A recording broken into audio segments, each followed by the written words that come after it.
Bismillahirrahmanirrahim. Alhamdulillahirabbil alamin. Wa bihi nasta'in ala umurid dunya waddin. Wassalatu wassalamu ala sayyidil mursalin sayyidina wa maulana Muhammadin wa ala alihi wa sahbihi ajma'in. Amma ba'du, alhamdulillah, segala puji syukur kehadirat Allah Subhanahu wa taala.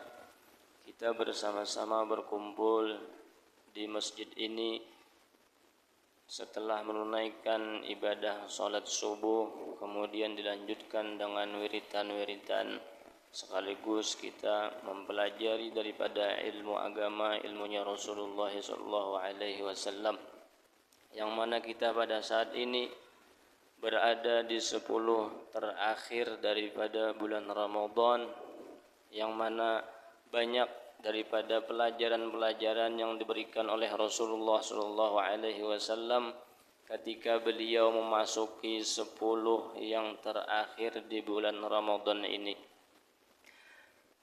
yaitu beliau pernah mengatakan di dalam sebuah hadis, diriwayatkan bahwasanya kana Nabi sallallahu alaihi wasallam idza dakhala al-ashru shadda mi'zarah wa ahya lailah wa aiqadha ahlah. Rasulullah sallallahu alaihi wasallam apabila memasuki 10 yang terakhir daripada bulan Ramadan, beliau mengencangkan daripada sarungnya, yang artian beliau fokus untuk melaksanakan ibadah kepada Allah Subhanahu wa taala, ditambah lagi dengan semangat beliau yang tidak ditemui di hari-hari sebelumnya. Kemudian Rasulullah sallallahu alaihi wasallam wa ahya lailah, menghidupkan malam 10 terakhir itu dengan berbagai macam ibadah. Bahkan semalaman suntuk beliau beribadah kepada Allah Subhanahu wa taala. Tidak hanya beliau juga memperhatikan keluarganya, yaitu wa aiqadha ahlah. Beliau membangunkan daripada keluarga beliau untuk melaksanakan ibadah kepada Allah Subhanahu wa taala ketika di 10 malam terakhir di bulan Ramadan tersebut. Bahkan Rasulullah sallallahu alaihi wasallam pernah mendoakan bagi orang-orang yang membangunkan daripada keluarganya untuk melaksanakan ibadah kepada Allah Subhanahu wa taala. Beliau mengatakan, rahimallahu rajulan qama minal laili fa shalla. Mudah-mudahan Allah Subhanahu wa taala merahmati seorang laki-laki yang bangun di malam hari kemudian melaksanakan salat, wa aiqadha imra'atahu, kemudian ia membangunkan istrinya ataupun anaknya dan lain sebagainya daripada keluarganya, fa shallat, kemudian istri tersebut salat malam bersama suaminya. Fa in abad nadaja fi wajhihal ma'a, apabila seorang istri tersebut tidak mau bangun, maka Rasulullah itu mengatakan memercikkan di wajahnya air. Namun kita bisa mungkin melaksanakan itu asal sudah sepakat. Munya beluman bakuran bisa bakalahi bian. Diperciakan banyu di wajah bini tadi supaya bangun malam. Bisa juga kada usah atau digarak kayak biasa. Yang penting Rasulullah melajari kita untuk membangunkan keluarga kita untuk melaksanakan ibadah. Dan Rasulullah mendoakan semudah-mudahan Allah merahmati jadi sayyidin. Kebalikannya kayak itu juga. Apabila Rasulullah seorang perempuan bangun di tengah malam, kemudian ia melaksanakan sholat dan membangunkan suaminya, kemudian lakinya tadi sembahyang juga, kemudian apabila kada bangun, maka sama dipercikkan air di wajah suaminya tadi. Nah, itu kedua-duanya mendapatkan langsung daripada doa Rasulullah sallallahu alaihi wasallam. Dan Rasulullah ini mengajarkan kepada kita untuk bersemangat di 10 akhir bulan Ramadan ini, karena Allah Subhanahu wa taala memberikan kepada umat Nabi Muhammad yaitu adalah Lailatul Qadar yang tidak diberikan kepada umat-umat sebelumnya. Rasulullah mengatakan, innallaha ta'ala wahaba li ummati Lailatul Qadri wa lam yu'tiha man kana qablahum. Sesungguhnya Allah Subhanahu wa taala memberikan kepada umatku ya Rasulullah Lailatul Qadar yang tidak diberikan oleh Allah kepada orang-orang sebelum daripada kalian. Karena ketika kita beribadah bertepatan dengan Lailatul Qadar itu, maka sama beribadah lebih bagus daripada 1000 bulan atau 83 tahun lebih. Nah, maka jangan sampai kesempatan kita tinggalkan untuk menghidupkan 10 malam terakhir daripada bulan Ramadan ini. Kemudian Rasulullah juga mengajarkan kepada kita untuk beriktikaf di masjid. Ada sebuah hadis mengatakan, man i'takafa imanan wa ihtisaban ghufira lahu ma taqaddama min dhanbih. Barang siapa yang beriktikaf dengan dasar iman dan mengharap pahala dari Allah Subhanahu wa taala, maka dosa-dosanya yang terdahulu akan diampuni oleh Allah Subhanahu wa taala. Dan Rasulullah sallallahu alaihi wasallam itu ya'taqiful ashral awakhir min Ramadan hatta tawaffahu Allah. Rasulullah beriktikaf di masjid di 10 akhir di bulan Ramadan sampai beliau wafat. Nah, maka kita di sini jangan sampai kada berniat iktikaf agar kita mendapatkan keutamaan daripada iktikaf di 10 akhir bulan Ramadan tadi. Dan kita dianjurkan juga untuk selalu menghidupkan malam-malamnya dengan ibadah, karena banyak keutamaan orang-orang yang kawa bangun malam itu melaksanakan ibadah. Di antaranya salah satu daripada hadis Rasulullah sallallahu alaihi wasallam yang mana orang-orang rajin untuk melaksanakan ibadah di malam hari itu mendapatkan keutamaan. Ujar Sidin mengatakan, alaikum biqiyamil lail, hendaknya kalian itu melaksanakan ibadah di malam hari. Fa innahu da'bus salihin qablakum, karena beribadah di malam hari itu termasuk kebiasaannya orang-orang soleh. Kita mengikuti orang-orang soleh, berharap agar digolongkan menjadi orang-orang yang soleh. Kebiasaannya itu beribadah di malam hari. Wa qurbatun ilallahi ta'ala, dan melaksanakan ibadah di malam hari itu salah satu untuk mendekatkan diri kepada Allah Subhanahu wa taala. Wa manhatun 'anil ismi, untuk mencegah diri daripada perbuatan dosa. Banyak orang-orang melaksanakan dosa di malam hari supaya kada kelihatan orang, sedangkan orang yang melaksanakan ibadah di malam hari itu malah menjadi mencegah dirinya daripada melaksanakan dosa. Mukaffiratun lisayyi'at, dan beribadah di malam hari itu dapat menghapuskan daripada kesalahan-kesalahan atau dosa.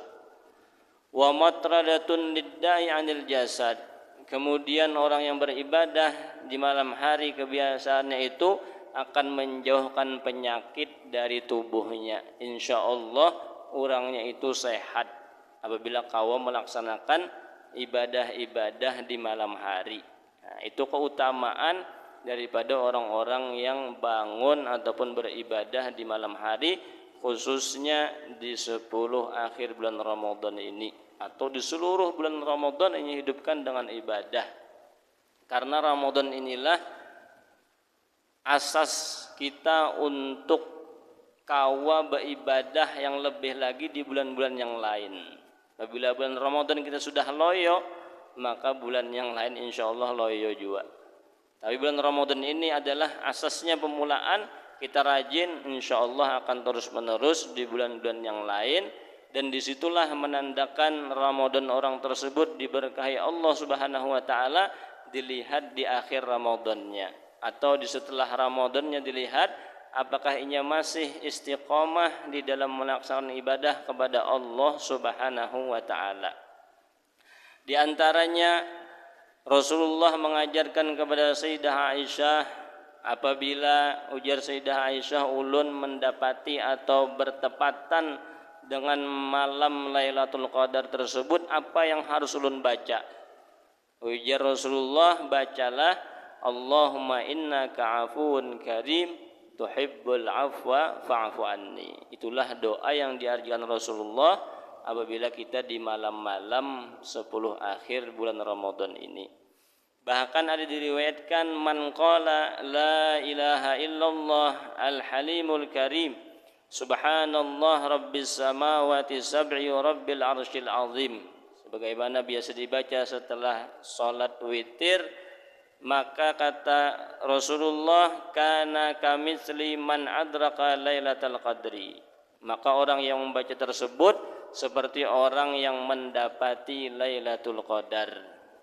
Itu dibaca biasanya setelah sembahyang witir.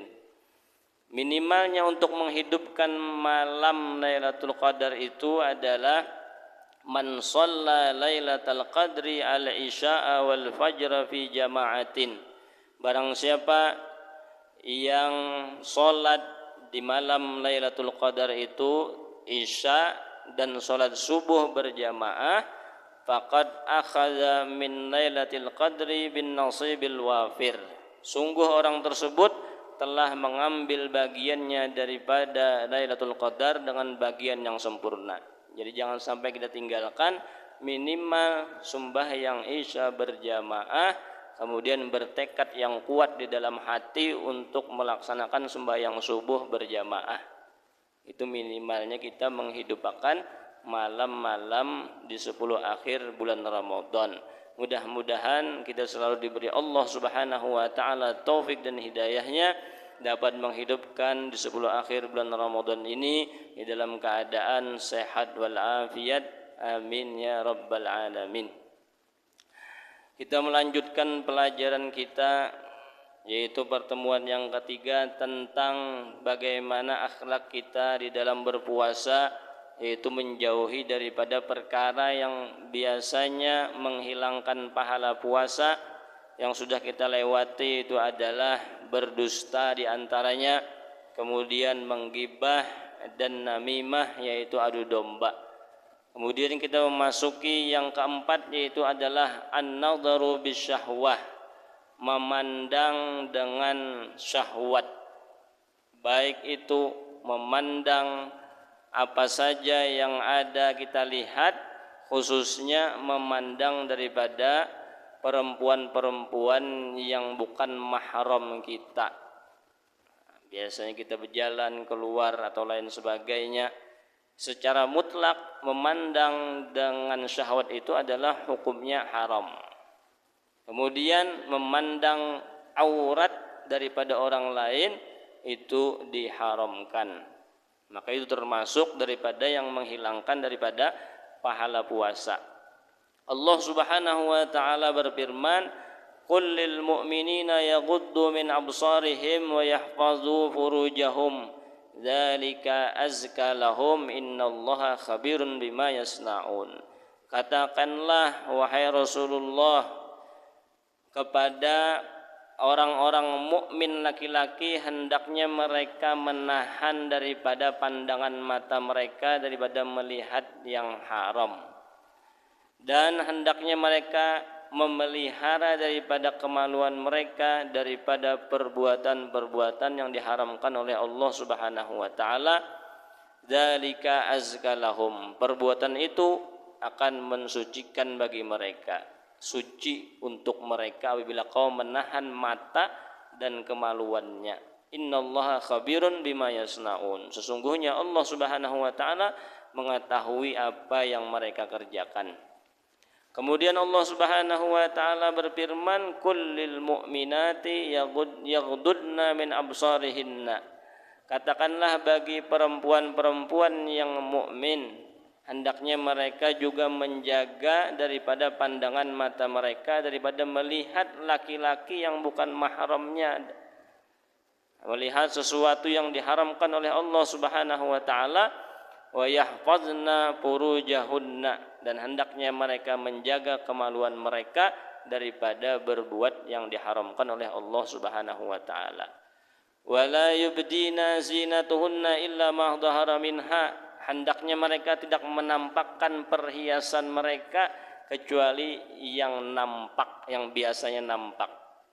Yang kadang nampak jangan ditampakkan. Misalnya berselawar handap itu menampakkan aurat sekaligus perhiasannya. Adapun yang biasanya nampak itu kada apa-apa. Contohnya baju kada kalau dilindungi itu biasa nampak, itu kada apa-apa. Wal yadribna bi khumurihinna ala juyubihinna, hendaknya jar Allah Subhanahu wa taala mereka memanjangkan kerudungnya sampai ke bagian dada, menutupi kepala dan memanjangkan sampai ke bagian dada untuk menutupi area-area yang dilarang untuk terbuka. Itu jangan pakai kerudung yang handap sampai panjang ke bawah untuk bebinian, supaya jangan mengundang daripada perhatian orang lain.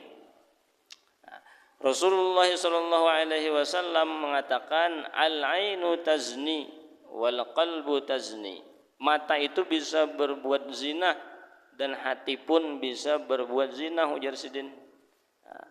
Fazinal ain an-nazar, adapun zinahnya mata itu melalui pandangan, memandang dengan syahwat termasuk memandang yang haram.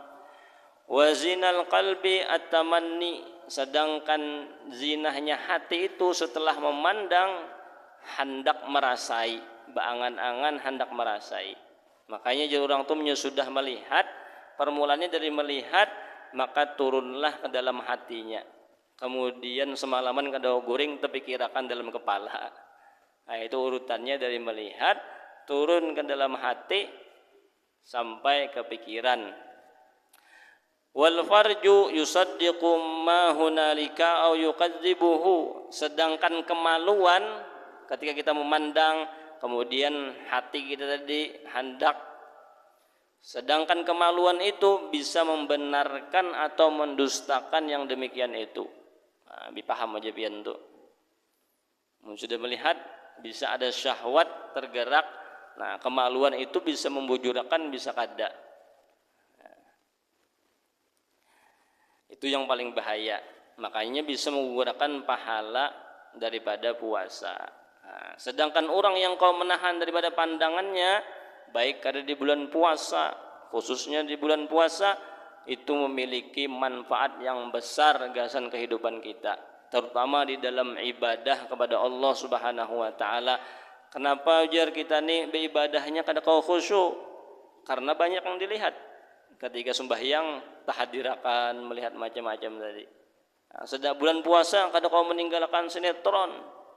Padahal bulan puasa bulan Quran, tetap aja melihat episode selanjutnya. Kada kau jar wiritan mbah sahur melihat ini.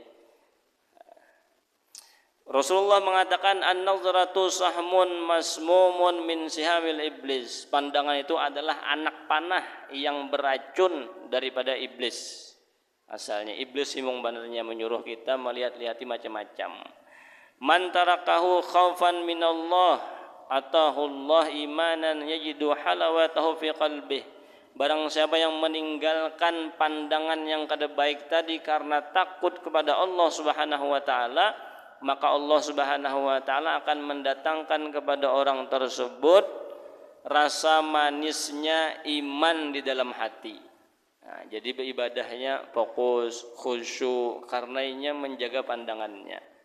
Supaya kau menjaga pandangan kayak apa jar? Jangan tapi banyak keluar rumah, itu aja. Nah, sudah kemarian keluar kena puasa. Uyuh benar menjaga beberapa jam sudah mbah keluar terlihati macam-macam. Maka jangan sampai kita membuang-buang, menyia-nyiakan waktu kita, menyia-nyiakan puasa kita ketika kita keluar karena banyak yang kita lihat, malah itu mengurangi daripada pahala puasa kita.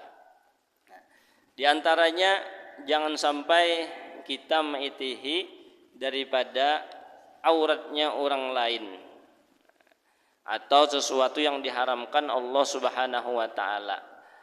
Aurat itu bagi laki-laki terbagi beberapa bagian. Yang pertama, lelakian itu ketika sorangan di dalam kamar, maka auratnya itu yang harus ditutupinya adalah sawatan, yaitu kemaluan muka lawan kemaluan belakang. Itu ketika sorangan boleh aja membuka baju selawar tadi baju selawar, tapi asal tertutup kemaluan muka lawan kemaluan belakang, jangan bertelanjang dalam kamar.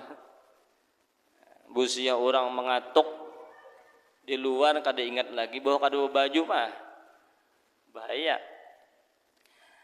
Kemudian bagian yang kedua, aurat laki-laki itu fis shalah wa indan nisa'il maharim war rijal.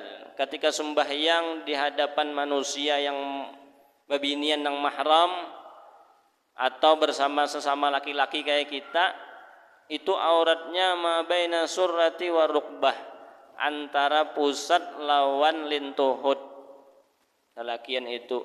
Tapi melebihinya itu untuk menyempurnakan yang wajib, dilabihi pada lintuhud, dilabihi pada pusat. Seandainya lelakian sembahyang kada berbaju tapi tertutup pusatnya ke atas, lintuhudnya ke bawah tertutup, itu sah sembahyangnya. Tapi kada mungkin biar ke masjid sini nangka itu bisa disuruh takmir masjid itu siapa aja residen, nah bisa disuruhnya keluar.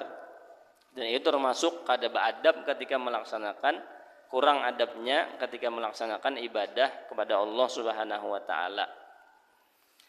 Adapun aurat laki-laki indan nisa'il ajnabiyat, aurat laki-laki di hadapan bebinian yang lain mahramnya. Lain mahram ini itu lain mamanya, dingsanaknya.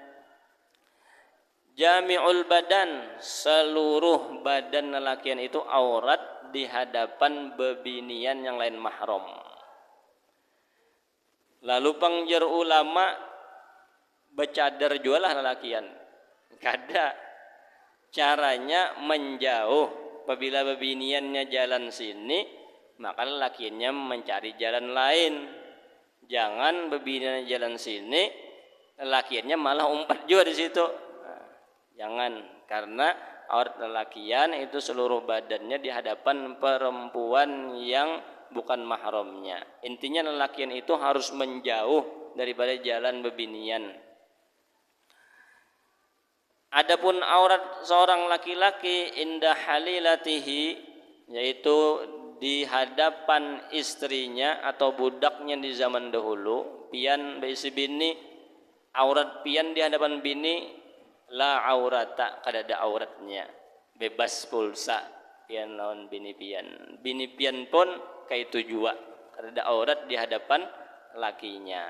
Nah itu aurat lelakian, diantaranya ada 4, ketika sorangannya, ketika sembahyang, ketika di hadapan bebinian yang lain mahram, dan ketika di hadapan bebinian yang halal baginya, yaitu bininya tadi kada ada aurat.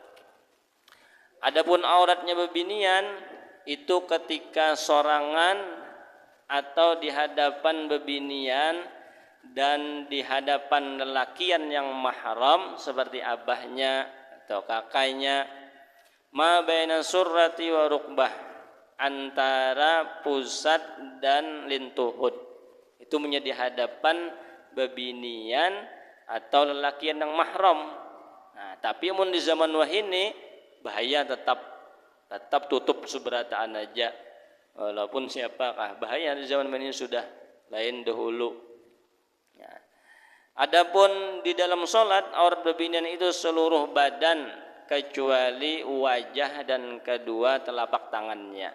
Nah, kayak pian memakai mukena sampai pergelangan tangan, melebihi pergelangan tangan.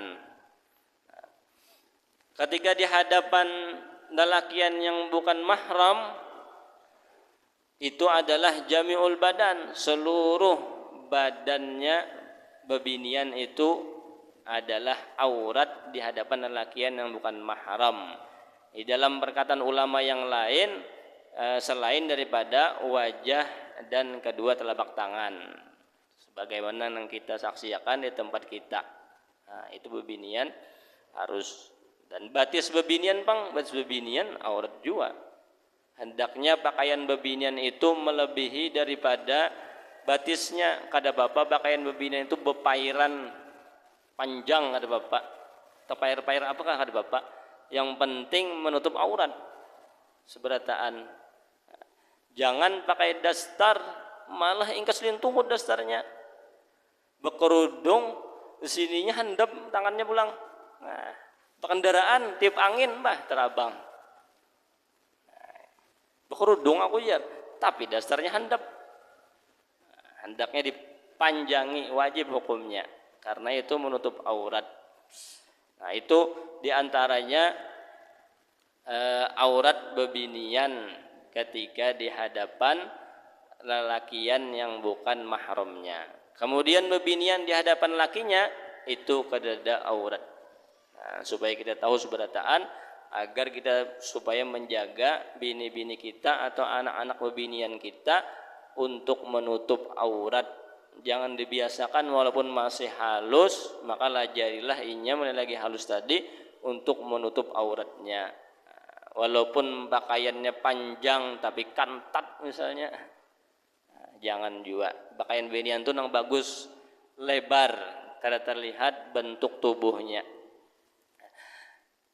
Adapun adab-adab yang harus kita lakukan untuk mata kita, Imamul Ghazali mengatakan di dalam kitab Bidayatul Hidayah, Sidin mengatakan fa'ammal ainu fa innama khuliqat laka litahtadiya biha fid dhulumat. Allah Subhanahu wa taala menciptakan mata untuk kita ini agar menjadi petunjuk bagi kita di kegelapan hari. Apabila kita melihat walaupun kadab itu kan masih ada aja bayangan-bayangannya. Itu gunanya mata. Wa tasta'ina biha fil hajat, dan untuk membantu kita menunaikan hajat-hajat kita. Misalnya menulis, hendak apa itu perlu penglihatan. Wa tandura biha ila ajaibil malakutil ardi was samawat, dan mata itu diciptakan untuk melihat keajaiban-keajaiban ciptaan Allah yang ada di bumi dan ada di langit. Nah, untuk bertafakkur kepada Allah Subhanahu wa taala. Wa ta'tabira bima fiha minal ayat, dan untuk mengambil pelajaran dengan cara melihat tadi, mata tadi, daripada tanda-tanda kebesaran Allah Subhanahu wa taala. Nah, itu gunanya mata kita. Ketika kita melihat, maka gunakanlah penglihatan kita untuk tafakkur, melihat ciptaan-ciptaan Allah Subhanahu wa taala. Ketika kita hendak melaksanakan suatu pekerjaan, gunakanlah mata kita sesuai dengan pekerjaan yang dihalalkan oleh Allah Subhanahu wa taala. Maka ujar Imam Ghazali, fahfazha an salasatin, jagalah mata tadi dari 3 perkara. Yang pertama, an tandura biha ila ghairi mahram, jangan sampai mata kita melihat kepada seseorang yang lain mahram kita atau melihat aurat tadi. Wa ila suratin malihatin bi syahwati nafsin, jangan sampai juga melihat gambar yang bagus atau gambar yang kada senonoh yang bisa menggerakkan syahwat. Karena wah ini kada perlu keluar rumah, kawa sudah melihat nang kada baik tu. Karena ada di tangan kita berataan sudah HP. Nah, walaupun kada keluar rumah orangnya bisa melihat sesuatu yang diharamkan oleh Allah Subhanahu wa taala. Yang kedua, jarsidin antandura biha ila muslim bi'ainil ihtiqar, jangan memandang kepada orang muslim itu dengan pandangan meremehkan, merendahkan orang muslim. Bisa jar ulama dengan cara mengarutakan dahinya atau menaikkan alisnya, atau dengan cara memulas sesengot gitu ya. Misalnya itu cara-cara meremehkan orang-orang jahiliyah dahulu kepada para sahabat. Nah, karena banyak ancamannya orang-orang yang memandang sesama muslim itu dengan pandangan yang remeh. Bahkan Rasulullah Shallallahu Alaihi Wasallam sidin sangat melarang untuk memandang orang Muslim itu dengan pandangan remeh. Al Imamul Manawi mengatakan, fayan bagi lil insan an la yahtaqira ahadan, jangan sampai jersidin manusia itu meremehkan seseorang daripada manusia dengan pandangannya itu. Warubbama kanal muhtaqar atharu qalban, barangkali yang kita anggap remeh itu orangnya lebih bersih hatinya. Wa azka amalan, dan paling bagus amalnya. Wa akhlasa niyatan, dan paling ikhlas niatnya. Padahalnya diremehkan. Bisa aja orangnya bersih hatinya, amalnya baik, ikhlas niatnya. Fa inna ihtiqara ibadillah yurisul khusran wa yurisul dzul wal hawan. Orang yang memandang kepada hamba Allah Subhanahu wa taala itu dengan pandangan yang remeh itu bisa mendapatkan kerugian di dunia dan di akhirat, bisa mendapatkan kehinaan di dunia dan di akhirat, memandang orang dengan remeh tadi. Maka kita kada boleh, sangat-sangat dilarang untuk melihati orang, memandang orang itu dengan cara mengecilkan inya, meremehkan inya, walaupun inya itu ada kekurangan dan lain sebagainya. Bisa aja inya itu baik hatinya. Bahkan dikatakan ujar Rasulullah, seandainya orang berpander dengan cara meremehkan itu, halakan nas, mudahan inya itu celaka. Maka jari Rasulullah, bahwa ahlakuhum, inya nang badahulu celaka. Nah, itu biasanya orang meremehkan orang, malah menyambati orang lain, mudahan dia celaka ya. Malah inya jari Rasulullah yang bakalan celaka badahulu. Nah, beliau mengatakan, bihasbi mri'in minasyar an yahkira akhahul muslim. Cukup orang itu dikatakan jahat atau kada baik apabila merendahkan orang muslim. Berarti orang itu kada baik sudah. Bilanya orang tadi merendahkan orang muslim, berarti itu sudah dipadahkan kada baik. Nah, itu diantaranya jadi Imam Ghazali, jangan sampai merendahkan orang muslim. Bahkan merendahkan orang muslim ini dianggap sombong. Nah, dianggap sombong. Al-kibru batarul haq wa ghamtun nas. Ciri-ciri orang sombong itu menolak kebenaran dan meremehkan orang lain. Itu ciri-ciri orang sombong, bisa sifat sombong. Kadang mau menerima kebenaran, kadang mau menerima nasihat yang baik, bahkan lawan orang memandang dengan pandangan yang rendah. Kemudian yang ketiga, ujar sidin au tattali'a biha ila aibi muslimin, atau himung kepo lawan aib orang muslim, hendak tahu terus lawan aibnya orang muslim, malah ingin mencari aib orang lain. Nah, itu kada boleh. Himung melihati aib orang lain itu dilarang. Di antaranya lagi ujar sidin, wan nazaru fi baitil ghairi bi ghairi idnih. Ini di dalam kitab Sulamut Taufik. Melihat-lihat rumah orang atau di dalam rumah orang tanpa izin pemiliknya. Munya kita beelang pada orang lain, jadi orang duduk ya duduk kayak sudah. Kadusa meitihi kemana-mana, malah pas orangnya ke dalam, ini berjalan meitihi. Usia ada di situ, bininya lagi berapa misalnya atau anaknya, nah, itu haram hukumnya. Ada boleh memeriksa rumah orang tanpa seizinnya. Kemudian an-nazaru fi syai'in akhfahu kadzalik, atau melihat sesuatu yang dirahasiakan orang lain, kayak orang misalnya becetan, kita nametihi ke HP orang tadi kayak itu. Nah, itu termasuk kada boleh. Makanya ada layar sentuhnya ini nang apa tuh? Anti yang diitihi. Nah, atau jersidin musyahadatul munkar bihudurihi idza lam yunkir biyadihi aw lisanihi aw yu'zar aw lam yufarik, atau menyaksikan kemungkaran. Di sana misalnya ada orang bedangdutan, artisnya membuka aurat seberataan, hadir juga si bulan ini di situ. Itu ngarannya musyahadatul munkar, melihat kemungkaran. Dan